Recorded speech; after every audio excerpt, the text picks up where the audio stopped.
নমস্কার বন্ধুরা, লিপিদিন আরও একটা নতুন ব্লগে সবাইকে স্বাগত জানাই। আশা করছি তোমরা ভালো আছো, আমিও ভালো আছি।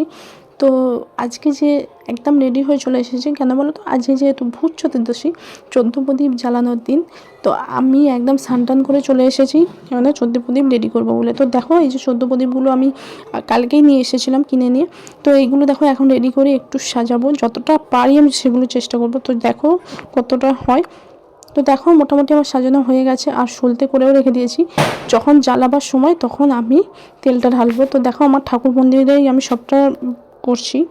তো দেখো আমি একদম রেডি করে ঠাকুর মন্দিরে প্রদীপগুলো রেখে দিয়েছি।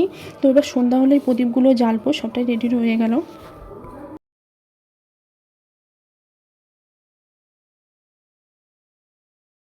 দেখো সন্ধ্যা হতেই আমি প্রদীপগুলো ঠাকুর মন্দিরে জ্বালিয়ে দিয়েছি, আর মোমবাতিগুলোও জ্বালিয়ে দিয়েছি।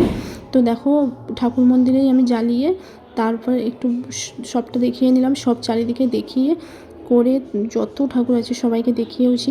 তারপরে এবার আমি হরি ঠাকুর যেখানে আছে, আমাদের হরি ঠাকুর মহিষা ঠাকুর, ওখানে চলে গেলাম। ওখানেও প্রদীপগুলো জ্বালিয়ে দিলাম, মোমবাতিটাও জ্বালালাম।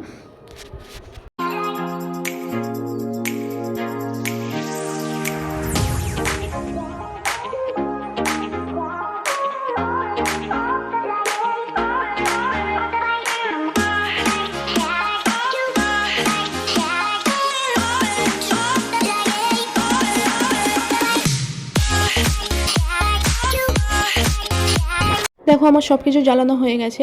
আর আমাদের, তোমরা ভাবছো যে আমাদের প্রতি বছর বাড়িতে আলো দেওয়া হয়, এবারে আলো দেওয়া হয়নি। কেননা আমাদের এবছর একটু সমস্যার জন্য আলো দেওয়া হয়নি, কারণ একটু বেশি প্রবলেম চলছে। যে এগুলো মিটে গেলে আমরা পরের বছর আবার আলো দেবো বাড়িতে। তো আলো দেওয়ার সময় হয়নি আমাদের। তো যাই হোক, ভিডিওটা আর কন্টিনিউ করছি না। ভিডিওটা দেখে যদি তোমাদের ভালো লেগে থাকে, লাইক, কমেন্ট, শেয়ার আর নতুন চ্যানেলটা সাবস্ক্রাইব করে দিও, পাশে থাকা বেল আইকনটা টং করে বাজিয়ে দিও। তোমরা সকলে ভালো থাকবে, সুস্থ থাকবে। আমি নতুন ব্লগ নিয়ে আবার ফিরে আসবো। তো সকলকে আবারও জানাই শুভ ভূত চতুর্দশীর শুভেচ্ছা ও ভালোবাসা।